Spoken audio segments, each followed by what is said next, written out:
안녕하세요. 지혜와 통찰의 이야기를 나누는 시간입니다. 바쁘고 복잡한 현대 사회 속에서 우리는 끊임없이 머리로 생각하고 분석하고 계획하며 살아갑니다. 이성적인 판단과 논리적인 사고는 분명 우리의 삶의 필수적인 도구입니다. 하지만 때로는 머리로 아무리 계산해도 풀리지 않는 문제들 앞에서 깊은 무력감에 빠지기도 합니다. 혹시 우리의 삶을 이끌어가는 또 다른 길이 있지는 않을까요? 머리가 아닌 더 깊은 내면의 소리, 바로 영의 인도를 따르는 산말입니다. 오늘 우리는 바로 그 길에 대해 이야기 나누려 합니다. 우리의 이성을 뛰어넘는 하나님의 지혜와 계시가 어떻게 우리 삶에 실제적인 변화를 가져오는지, 그리고 그 놀라운 능력을 어떻게 우리 삶 속으로 초대할 수 있는지에 대한 깊은 통찰을 나누고자 합니다. 이 이야기가 여러분의 마음에 큰 울림을 준다면 주변에 영적인 격려가 필요한 분들에게 이 영상을 공유해 주시는 것은 하나님의 은혜를 전하는 아름다운 방법이 될 것입니다. 저희 채널을 구독하시면 삶을 변화시키는 지혜의 말씀들을 놓치지 않으실 수 있습니다. 이제 귀 기울여 주시는 모든 분들께 하나님의 깊은 평안과 축복이 함께하기를 기도하며 오늘의 이야기를 시작하겠습니다. 하나님께서는 우리가 머리의 계산으로만 삶을 살아가도록 설계하지 않으셨습니다. 바로 우리의 영, 성령님을 통해 삶을 다스리도록 하셨습니다. 지금 이 순간 당신이 하나님으로부터 어떤 응답을 간절히 찾고 있다면 하나님께서는 그 마음을 이미 알고 계십니다. 지난 한 주 동안 당신이 무언가를 놓고 간절히 기도해왔다는 사실을 말입니다. 이제 성령님께서 당신의 삶 가운데 특히 지혜와 계시의 영으로 나타나시기를 소망합니다. 이것이 무엇을 의미할까요? 바로 당신이 문제의 해답을 보게 된다는 뜻입니다. 무엇을 해야 할지 명확히 알게 되는 것입니다. 구약의 인물 요셉을 기억하십니까? 그는 감옥이라는 절망적인 상황 속에서도 하나님의 영과 함께했기에 바로 왕의 꿈을 해석하고 이집트 전체를 구할 해답을 볼 수 있었습니다. 세상의 리더들은 바로 이렇게 볼 수 있는 사람을 찾고 있습니다. 당신의 고객 또한 미래를 내다볼 수 있는 통찰력을 가진 사람과 함께 일하기를 원합니다. 하나님께서는 당신이 그분을 온전히 의지하기를 원하십니다. 그럴 때 우리 안에 내주하시는 성령의 기름 부으심이 당신에게 모든 것을 가르쳐 주실 것입니다. 아멘. 주님의 이름으로 축복하는 주일입니다. 오늘 저는 우리 공동체와 전 세계 성도들의 삶 속에서 주님께서 행하고 계신 선한 일들, 그 놀라운 간증들을 함께 나누고자 합니다. 아멘. 첫 번째 이야기는 한 자매님에게서 온 간증입니다. 저는 오랫동안 하나님의 말씀을 꾸준히 들어온 사람입니다. 몇 주 전 온라인 예배를 통해 치유를 선포하시는 말씀을 듣게 되었습니다. 그때 루푸스라는 병을 앓고 있는 사람을 주님께서 고치고 계신다는 선포가 있었습니다. 공교롭게도 믿음을 가진 제 아버지가 당시 루푸스 의심 진단으로 병원에 입원해 매우 위독한 상태였습니다. 저희 가족은 온라인으로 성찬에 참여하며 예수께서 채찍에 맞음으로 아버지가 나음을 입었다는 말씀을 굳게 믿고 있었습니다. 그 말씀이 선포되는 순간 저는 아버지의 치유를 대신하여 믿음으로 받았습니다. 그리고 아버지의 치유를 위해 주님께 찬양을 드렸습니다. 놀랍게도 바로 그 주에 아버지의 검사 결과가 음성으로 나왔고 무사히 퇴원하실 수 있었습니다.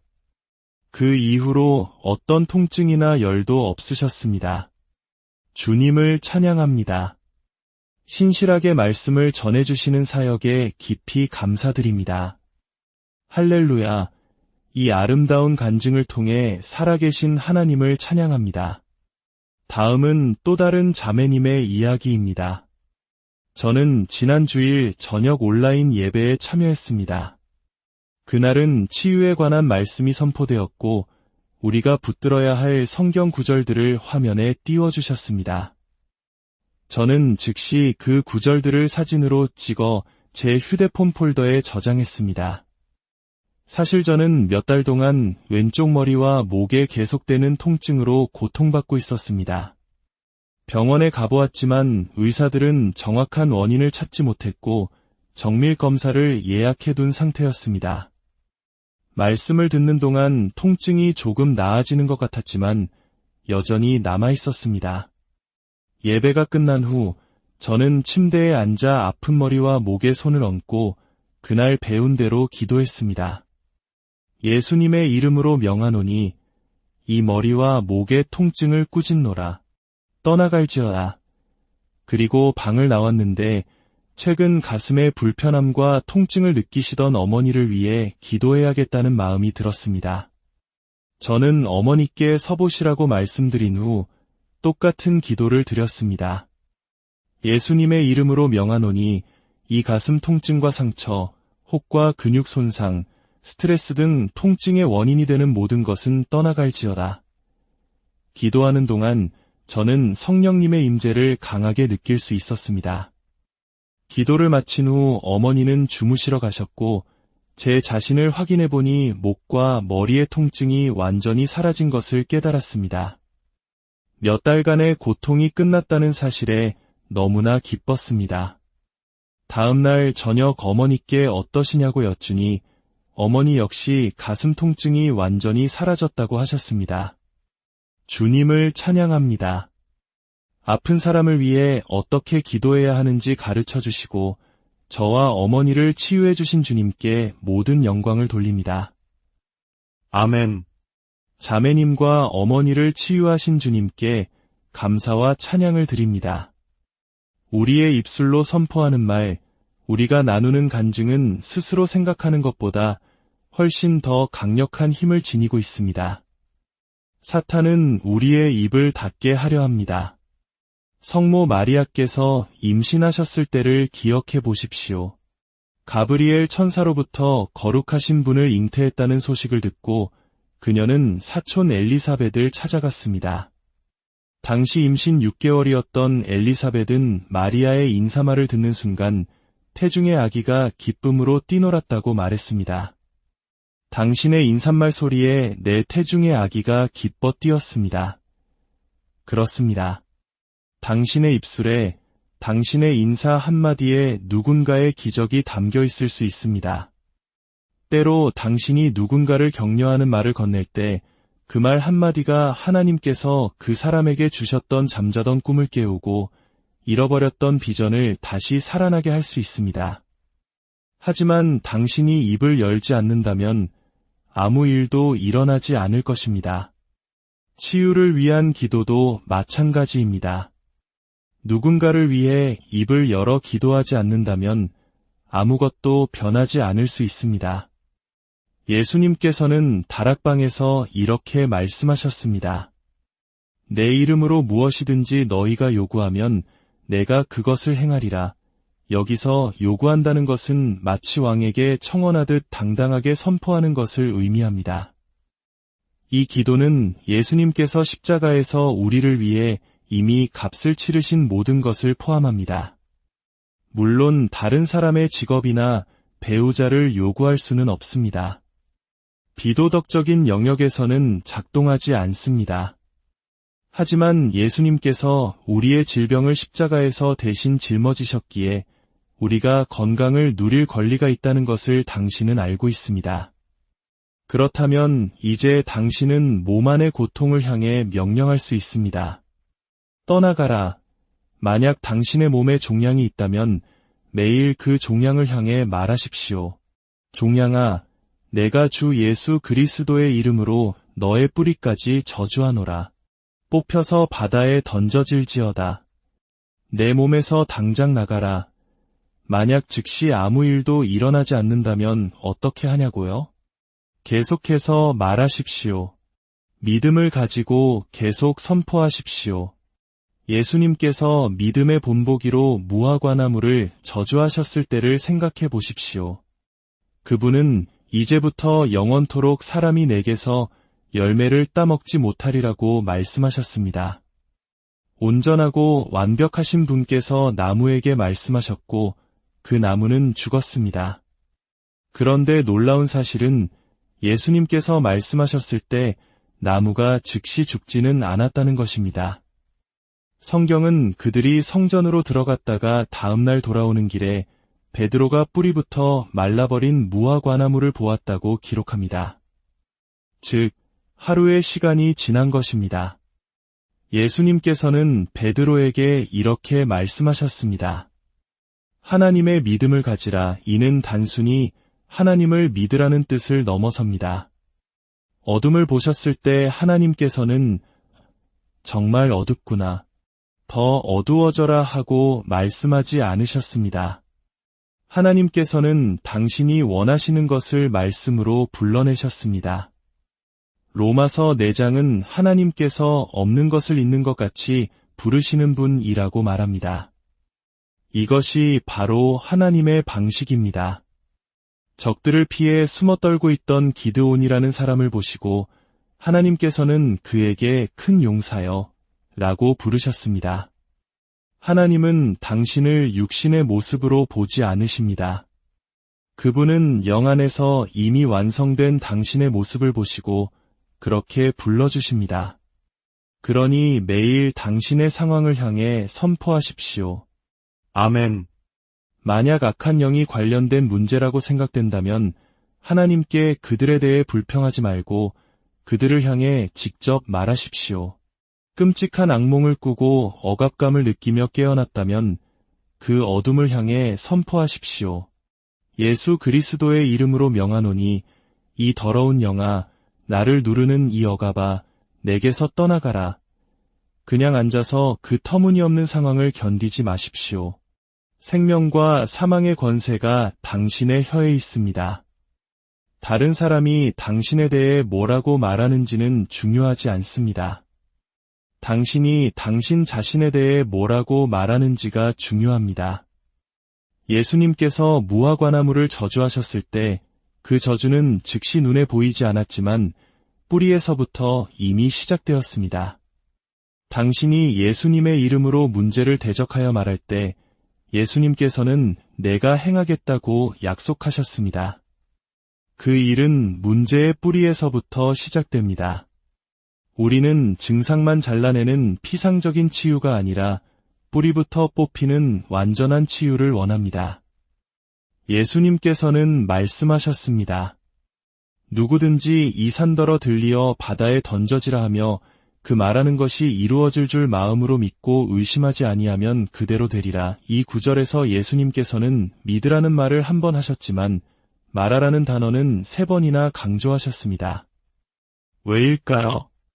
우리가 하는 말이 우리의 믿음에 영향을 미치기 때문입니다. 나는 항상 이래, 나는 늘 건망증이 심해, 나이가 드니 기운이 없네, 이런 말을 할 때 당신은 자신을 대적하여 말하고 있다는 것을 깨닫지 못합니다. 예수님께서는 당신이 원하는 것을 갖게 될 것이라고 말씀하지 않으셨습니다. 당신이 말하는 것을 갖게 될 것이라고 하셨습니다. 좋은 것이든 나쁜 것이든 말입니다. 이것이 새로운 세대가 반드시 알아야 할 영적 원리입니다. 그러므로 선포하십시오. 나는 그리스도 안에서 하나님의 의입니다. 내 가정은 복을 받았습니다. 세상 뉴스가 경제 위기와 인플레이션을 말할 때 당신은 선포하십시오. 나의 하나님께서 그의 영광 가운데 그 풍성한 대로 나의 모든 쓸 것을 채우시리라. 주님은 나의 목자시니 내게 부족함이 없으리로다. 아멘. 그렇다면 그리스도 안에 거하며 열매 맺는 삶의 비결은 무엇일까요? 요한일서 2장 27절은 그 열쇠를 보여줍니다. 너희는 주께 받은 바 기름 부음이 너희 안에 거하나니 오직 그의 기름 부음이 모든 것을 너희에게 가르치며 너희를 가르치신 그대로 주 안에 거하라. 그리스도 안에 거하는 실제적인 방법은 바로 당신 안에 계신 성령님, 그 기름 부으심의 가르침을 따르는 것입니다. 성령님은 모든 것을 가르치십니다. 자녀 양육의 지혜부터 직장 동료와의 관계, 심지어 오늘 하루를 어떻게 살아가야 할지에 대한 모든 것을 말입니다. 하나님께서는 당신이 다른 어떤 것이나 당신 자신의 머리가 아닌 오직 그분께만 의지하기를 원하십니다. 성령님의 내적인 인도하심, 그 미세한 음성에 귀를 기울이고 따를 때 당신은 실질적으로 주님 안에 거하게 되며 그분의 생명력이 당신을 통해 풍성한 열매로 나타나게 될 것입니다. 우리는 이 원리를 바울의 기도 속에서도 발견할 수 있습니다. 에베소서 1장에서 바울은 이렇게 기도합니다. 우리 주 예수 그리스도의 하나님, 영광의 아버지께서 지혜와 계시의 영을 너희에게 주사 하나님을 알게 하시고 너희 마음의 눈을 밝히사 이 기도를 매일 당신 자신과 당신의 자녀들을 위해 드리십시오. 하나님 아버지, 저에게 그리고 제 자녀에게 지혜와 계시의 영을 주셔서 하나님을 더 깊이 알게 하소서. 마음의 눈을 밝혀주셔서 주님께서 보여주고자 하시는 것을 보게 하소서.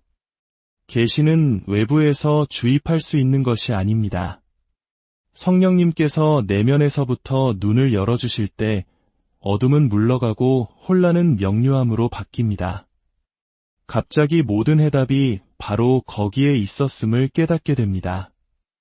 요셉이 7년의 풍년과 흉년을 내다보고 해결책을 제시했던 것처럼 당신의 상사는 바로 그런 통찰력을 가진 당신을 찾고 있습니다.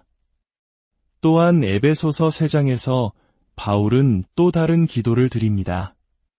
그의 영으로 말미암아 너희 속사람을 능력으로 강건하게 하시오며 육체적인 힘이 필요한 분이 계십니까? 감정적으로 지쳐 있습니까? 이 기도를 드리십시오. 성령께서 당신의 속사람을 능력으로 강건하게 하실 때 그 능력은 당신의 육체에도 생명을 불어넣을 것입니다. 구약의 삼손처럼 평범한 사람이 비범한 능력을 발휘하게 될 것입니다. 사랑하는 여러분, 이 모든 놀라운 축복과 능력은 그리스도 안에 있는 자들에게 주어진 약속입니다. 만약 당신이 아직 예수 그리스도를 당신의 구주와 주인으로 영접하지 않았다면 지금 이 순간 그분을 당신의 삶에 초대하십시오. 그분은 당신을 사랑하사 당신의 모든 죄를 위해 십자가에서 죽으시고 당신을 의롭다 하시기 위해 부활하셨습니다. 이제 마음을 다해 저를 따라 기도해 주십시오. 하늘에 계신 아버지, 예수님의 이름으로 기도합니다. 예수 그리스도를 통한 구원의 선물을 제게 허락하여 주심에 감사합니다. 예수님은 나의 주님, 나의 구원자이십니다. 나를 의롭게 하시기 위해 예수님을 죽은 자 가운데서 다시 살리심을 믿습니다. 나의 모든 죄는 용서받았고 나의 모든 질병은 치유되었습니다. 감사합니다. 아버지, 이제부터 나는 결코 홀로 걷지 않을 것입니다. 예수님의 이름으로 기도합니다. 아멘, 아멘. 주님을 찬양합니다. 이 기도를 드리셨다면 당신은 이제 결코 혼자가 아닙니다. 이제 두 손을 들고 축복을 받으십시오. 주 예수 그리스도의 이름으로 여러분을 위해 기도합니다. 우리 주 예수 그리스도의 아버지 하나님께서 여러분 각자에게 지혜와 계시의 영을 부어주시사 하나님을 아는 지식 안에서 자라게 하시고 여러분의 마음의 눈이 빛으로 가득 차 이번 한 주 동안 하나님께서 당신에게 보여주고자 하시는 것을 명확히 보게 될 것입니다. 또한 하나님께서 그의 영으로 말미암아 여러분의 속사람을 능력으로 강건하게 하시어 모든 인내와 오래 참음에 이르게 하시고 이번 한 주 동안 당신의 삶의 모든 영역에서 탁월함을 나타내게 하시기를 축원합니다. 주 예수 그리스도의 이름으로 기도합니다. 모든 성도들이 함께 아멘으로 화답합니다. 하나님의 축복이 당신과 함께하기를. 다음에